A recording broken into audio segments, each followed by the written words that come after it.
All right, y'all, got another one for you. Now I'm going to be reacting to the infamous video that Austin Holloman did not too long ago of why he decided to no longer date in the United States. This is fair use. Let's go. Again, and this time we're not going to be talking about Brazil. We're going to be talking about what made me leave to go to Brazil.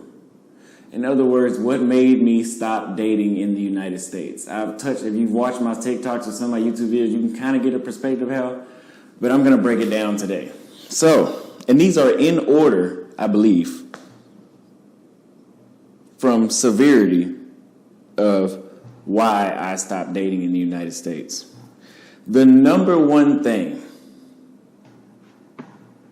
and we're going to say this is actually a bunch, I'm bringing it down. The number one thing that stopped me from dating the United States was the texting games and the phone call games. The game. So we're not going to act brand new. We know this is a thing here. You have to have some sort of game, and people get game confused with charisma. Those aren't the same That's true. thing. Okay, charisma is the sweet talking and the emotional aspect of her getting to like you with your words, whoop to whoop. But when I say game, I'm talking about I get your phone number. Now let me wait 2 or 3 days to call you back. Like if you know alpha male strategy, he says he waits 10 days to call a woman back. Why the fuck would I want to do that?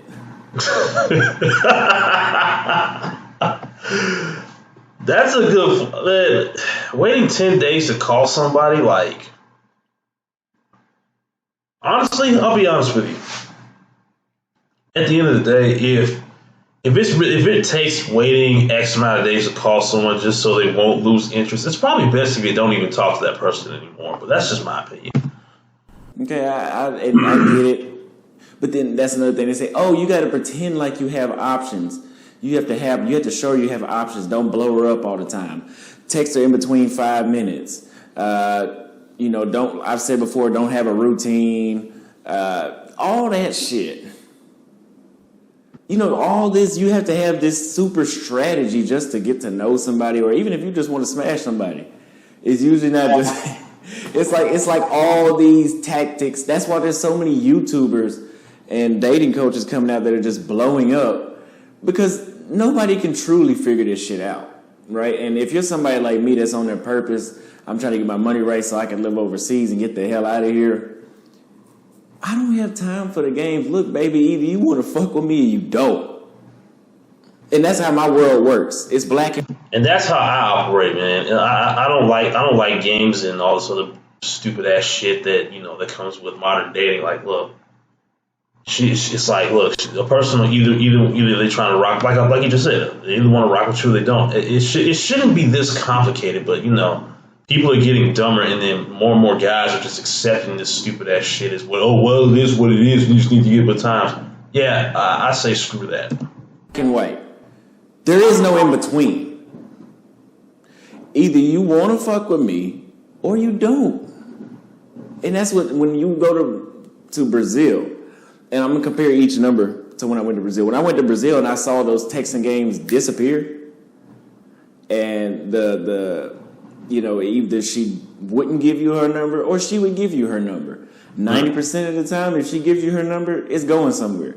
In the United States, 90% of the time you give a chick your number, it's not going anywhere. And listen, like, most of us are guilty of this right here. We've all exchanged numbers with certain people, and then just to never call or text them ever, they're just sitting in your phone taking up space. Like, if that's you, like, I know most of us are guilty. Say so down below in the comments, because in the past I've been guilty of this before. It's like, why ask for someone's contact information if you never, ever, ever, ever plan on contacting that person? That is beyond stupid. Then it makes you wonder, why did you give me your number? I mentioned in a TikTok video, a chick left a note on my car. 2 chicks left a note on my car, and then I call or text, and then I can't even hook up a date with you or hook up a time to see you. Why the fuck did you leave a note on my car? I don't have time for that, y'all. That's like a bunch of fuckery. Nobody has time for the texting games. the communication games, and number 2, flaking. Okay, there is a high. I don't get unless if you are some sort of super rich man or some celebrity, there is a high flake rate in the United States. So we were teenagers, we knew this, right? Now, but I had time for that when I was a teenager. Like I didn't have a job or anything. I wouldn't. Yeah, like most teenagers. I didn't have a job either. I knew when I went to the mall, I had to get 10 numbers. Or if I went to Six Flags, I had to get 10 numbers. Why? Because out of 10 numbers, only 3 of the motherfuckers going to text back. I don't give a fuck what nobody says. Only 3 of those are going to text you back. And out of those 3, 2 or maybe 1 or maybe 2, you're going to see again. It's just that. I don't care. Anybody tells you otherwise is full of shit, unless if there's some sort of celebrity, but they're not living the regular lifestyle like us. So as an adult, I knew that going, okay, probably still the same thing. I still got to approach a lot of women. But then it was just coming back like, damn, the flake rate, it seemed like the flake rate has gotten worse. And I know some dumbass watching this video right now is going to be like, look in the mirror. That's not the fucking problem. Because there's an abundance of men saying the same thing. And then you hear about these women wanting to just have validation. And social media and cell phones have created this.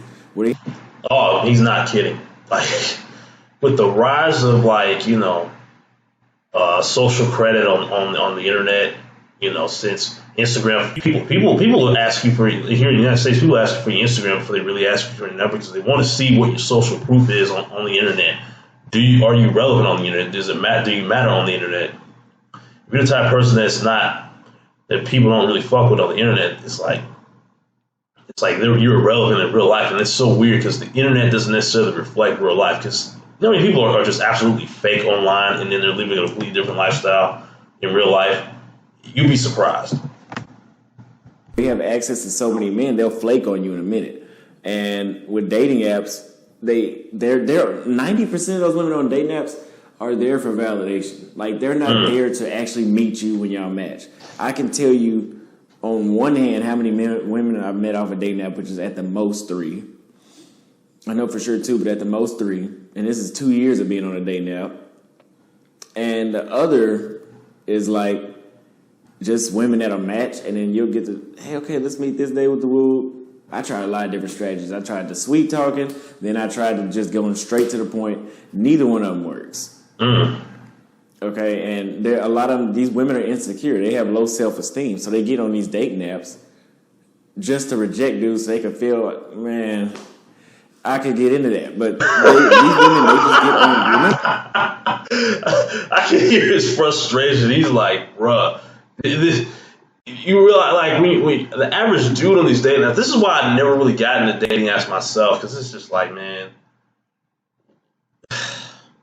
it just sounds like one big fucking headache, if you ask me. I would much rather, to be honest with you, for those of you, for the select few that'll probably watch this, I have always preferred meeting people in real life. And then you can actually meet, have actual connections because you're talking to them live right there, and they can understand your tone and what you mean versus communicating behind one of these. And you can't really get the tone or the context sometimes because you're reading a message, and then you have to guess what they really mean sometimes.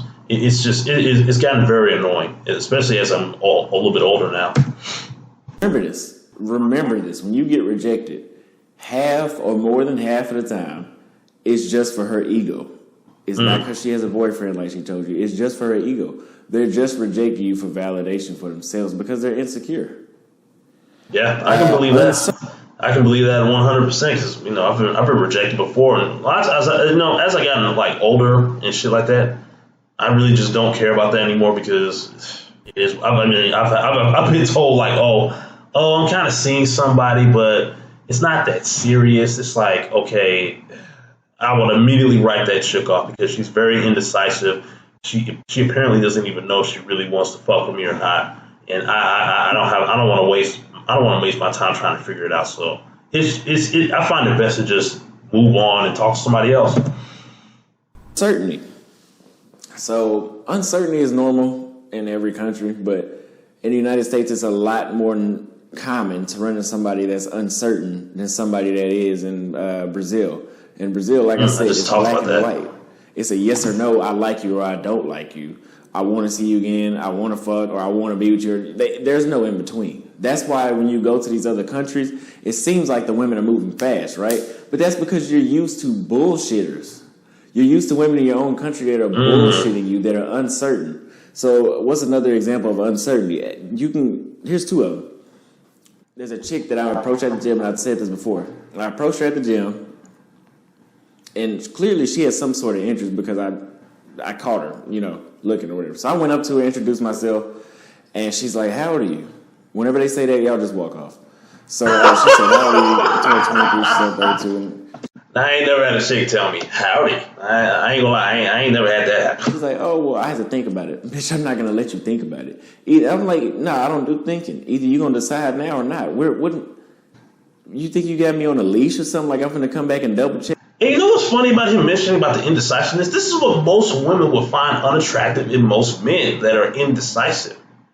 And it's funny that when he talks about this, because it's just as much of a turnoff when women do it, because they're so used to doing this with most guys, and then because more guys will just be like, you know what, screw this, I'm done. This is not even worth trying anymore. Because of the indecisiveness, it just gets so annoying. It's like, and the older you get, the less patience you have for it. That's just me. Let me know what y'all think down below. Check, hey, just see it if you want to talk to me now. Sorry, babe, you got the wrong one. And you're not even and that's the thing, you're not even top notch enough to do that.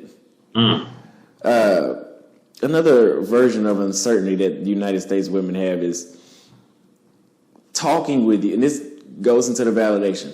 Talking with you for an hour straight. I mean, they might kiss you, hug you, y'all out somewhere hanging out. And let's say you're not even trying to take them home. You say, "Hey, let me get your number." "Oh, I only do Snapchat." Guys, you're not kids. That's disrespectful. Leave them alone. Count on how many hands that a chick gave you. You asked her for her number, she gave you her social media instead. I mentioned that earlier. Count on one hand how many of those women you actually met. It's probably max one. For me, if she says, just give me I'm gonna give you just my social media, I just take that as rejection, because that's rejection. It is rejection. That's not you didn't get what you asked for. They rejected it. True. They gave you a subpar product. Okay, here, that's fine.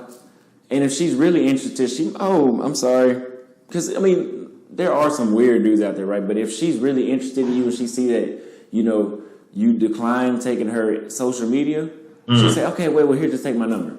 Then you might know you have somebody that may have dealt with a stalker in the past, but that's just a cop-out for them to say they had a stalker.